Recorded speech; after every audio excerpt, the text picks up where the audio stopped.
Outro dia, num grupo de professores, uma das nossas colegas revelou a sua insatisfação com a escola na qual tinha posto seus filhos. Simplesmente ela tinha ficado profundamente impressionada com o discurso feito quando ela foi procurar escolas. Depois de algum tempo, ela revelou uma forte frustração com aquilo que estava acontecendo na sala de aula. Havia realmente um descasamento muito grande entre a proposta geral da escola e o fato real dessa proposta não chegar à sala de aula. Nós, na FIA, reunimos, então, na área de inovação, nós reunimos um grupo de pessoas, uma quadrilha, certo? Interdisciplinar, tendo um especialista de pensamento sistêmico e complexidade, que sou eu, uma especialista em medida de resultados e gente cobrindo todas as áreas de administração da empresa, e começamos a trabalhar. E nós simplesmente recebemos um desafio. Como é que a gente podia levar a inovação à escola fazendo com que ela chegasse à sala de aula, mas sem sobrepor ao que já existe, somando apenas, sem precisar mudar tudo que a escola tem, e mais do que isso, a custo baixo. Nós chegamos a 5 pontos fundamentais para que isso possa acontecer. O primeiro ponto fundamental foi definir o que nós consideramos como inovação. E nós definimos inovação como a exploração com sucesso de novas ideias. Veja a diferença que isso faz. É preciso ter sucesso no que foi feito. Não basta mudar. É preciso que essa mudança traga resultados. E para isso são necessárias 2 coisas. Primeiro, que a gente defina objetivos e que a gente meça resultados. Portanto, se você quer um projeto de inovação que seja bem sucedido e faça parte do movimento contínuo de aprimoramento da sua escola, não esqueça disso. Deixe bem claro qual é o resultado que você espera da inovação que você está introduzindo. Isso tem uma outra vantagem. Isso logo de cara evita a adoção de modismos. Você vai ser obrigado a separar aquilo que é evidentemente a moda daquilo que é evidentemente alguma coisa que tem perspectiva de resultado a médio e longo prazo. Então, esse é o ponto número 1. Que toda escola tenha consciência de que a inovação só faz sentido se trouxer resultados. O segundo ponto que nós sugerimos é um cuidado muito grande com aquilo que se chama a equação da mudança. O que é preciso para que uma mudança ocorra? Toda inovação inclui uma dose de mudança. O que é preciso para que uma inovação, uma mudança aconteça? Vejam que interessante. Primeiro, é preciso que haja uma insatisfação com o estado atual. Se não houver uma insatisfação, ninguém vai adotar, ninguém vai lutar pela mudança. Então, é preciso entender claramente qual é a insatisfação que está presente. E veja, definir problema não é fácil. Muitas vezes você reúne 5 pessoas, cada um vê o problema de uma forma diferente, que exige uma ação diferente de inovação e mudança. Então, você quando vai fazer um programa de mudança, não esqueça, defina claramente qual é a insatisfação e qual é o resultado que você vai ter. Segundo, você tem que saber qual é a perspectiva de melhoria que você tem. Né? O que vai melhorar de fato? Se o conjunto das pessoas envolvidas não tiver clara consciência da melhoria que está sendo promovida, nenhuma mudança vai para frente. Portanto, você tem aí um problema sério de comunicação. Comunicar a todos o que está de fato acontecendo. Terceiro, a autoridade. Qual é a autoridade de quem está promovendo a mudança? Há lugares que você vai que fala, essa é a terceira mudança em 3 meses. Já acabou aí, a mudança não vai ocorrer, ninguém vai levar a mudança a sério. Então, a mudança é uma coisa que tem que ser mostrada, que tem que ser liderada com seriedade, uma clara mensagem de que aquilo vai acontecer, de que haverá um empenho muito grande para aquilo aconteça. Agora vamos ver o outro lado da equação. Custo. Toda vez que se vai inovar ou mudar alguma coisa, todas as pessoas envolvidas têm uma sensação de perda, ganho ou insegurança. Não existe tal coisa como resistência à mudança. Isso não existe. Existe resistência à insegurança e à perda. Então, você tem que localizar quais são as pessoas que têm a percepção de insegurança e a percepção de perda e trabalhá-las. Vejam bem, não é preciso que a insegurança e a perda sejam reais. Basta que elas tenham a sensação, que elas tenham uma percepção de que elas estão perdendo alguma coisa ou de que vai aumentar a insegurança delas. O que a equação da mudança sugere? Que I mais P mais A tem que ser maior que C.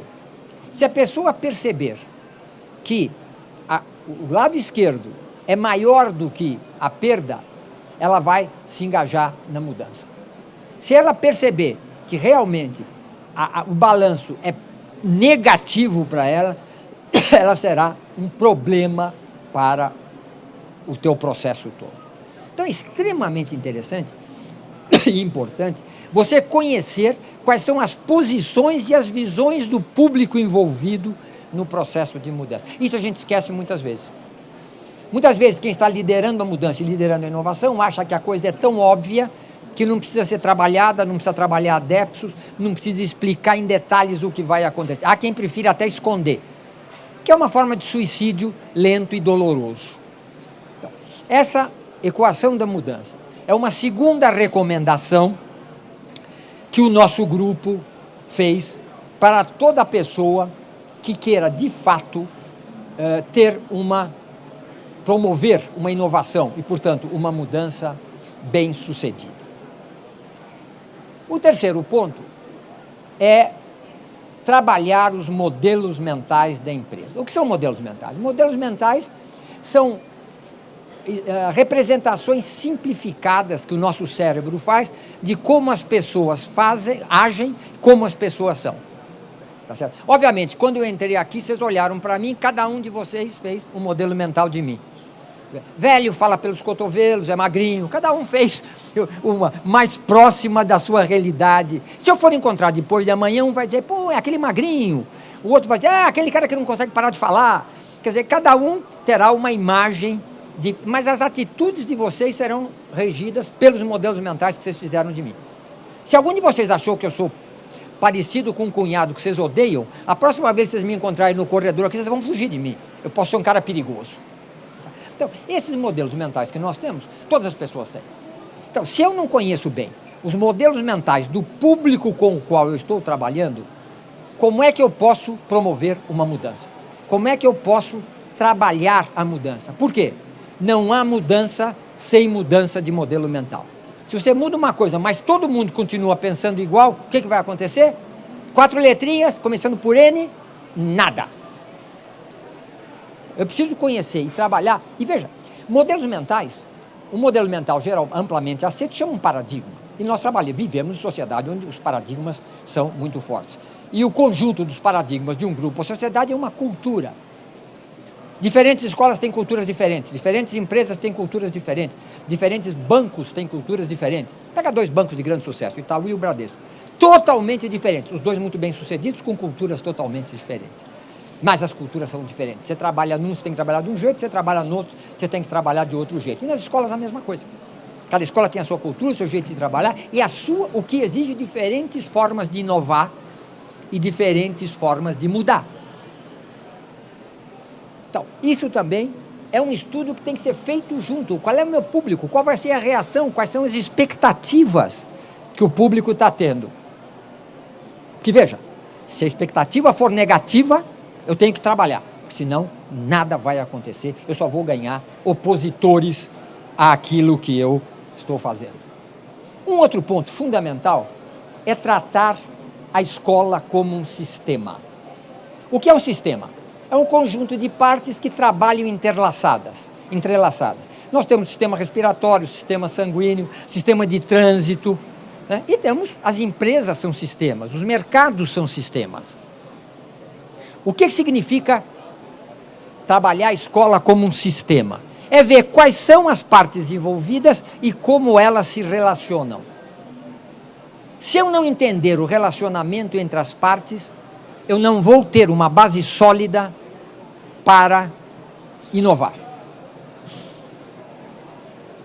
E, obviamente, sendo um sistema, só se vocês depois quiserem ler mais alguma coisa e se aprofundar no assunto, vocês vão ver que a escola é um sistema complexo adaptativo. O que quer dizer? Tem um alto grau de imprevisibilidade do que vai acontecer quando você faz uma mudança. Você não pode ter certeza do jeito que ela vai funcionar. E outra coisa, ela se adapta ao meio ambiente. Ela tem que se adaptar às mudanças da sociedade, às mudanças do mundo, à mudança da tecnologia. O que não para mais está acontecendo numa velocidade absolutamente alarmante. Portanto, a capacidade de adaptação é um elemento fundamental. Agora, por outro lado, eu não posso estar mudando a cada 2 minutos. Então, eu tenho que buscar o equilíbrio entre o que está consolidado e o que eu vou mudar. Sem o que eu arrisco não ter uma estrutura sólida e bem estruturada para trabalhar. Muito bem. Por fim, nós sugerimos fortemente a adoção do procedimento do pensamento sistêmico. O que significa isso? Que todos os problemas que a gente enfrenta em 4 camadas. Primeiro, quais são os fatos? Hoje em dia, descobrir quais são os fatos é um problema gravíssimo. Há 425 versões, as pessoas que vêm, filtram aquilo por suas emoções. Então, primeiro, quais são os fatos?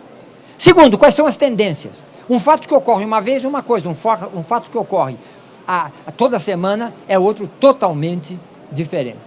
Por fim, qual é o sistema? Quais são as relações e elementos que fazem que aquele problema exista? Né? O que está acontecendo? Qual é a estrutura? E, por fim, quais são os modelos mentais das pessoas que permitem que aquele sistema permaneça? Vocês repararam em coisa interessante? Desde que a gente era pequenininho, por incrível que pareça, eu já fui pequenininho, a gente ouve dizer que a política é isso, a política é aquilo outro, não sei o quê. E por que continua sendo assim? Qual é a estrutura que faz que continue sendo assim? Quais são os modelos mentais que significam, que se sustentam essa estrutura que gera os mesmos resultados? O pensamento sistêmico nós sugerimos aplicado tanto na administração quanto na sala de aula. Por quê? Isso cria uma linguagem integradora. Isso cria uma linguagem única que facilita a inovação. Não é possível que cada um fale uma língua e todos juntos inovem uma. Tem que criar uma linguagem que tenha uma base de diálogo. Então, nós sugerimos o uso do pensamento sistêmico, primeiro, para melhorar a gestão. O que o pensamento... Veja, eu não estou propondo mudar nada, eu não estou propondo mudar o sistema, tudo fica como está. Eu quero saber a forma de pensar e usar isso é que a gente propõe que seja aprimorada. Vamos usar o que nós temos de uma forma mais eficiente.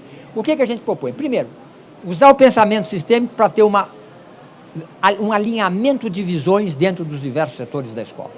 Mantenedores, diretores, professores, coordenadores. Segundo, das escolhas em momentos difíceis. Todo dia a escola se vê a braços com o problema de escolher uma nova técnica, uma nova tecnologia, uma nova máquina, um novo procedimento. Como faz com isso? Como faz com essa pressão e essa dificuldade permanente?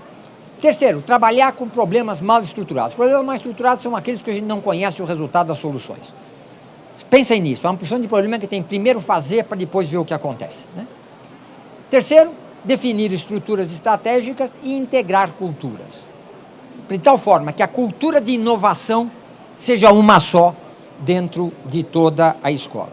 E, por fim, nós propomos o uso do pensamento sistêmico para organizar e tornar mais eficiente aquilo que já está dentro da sala de aula.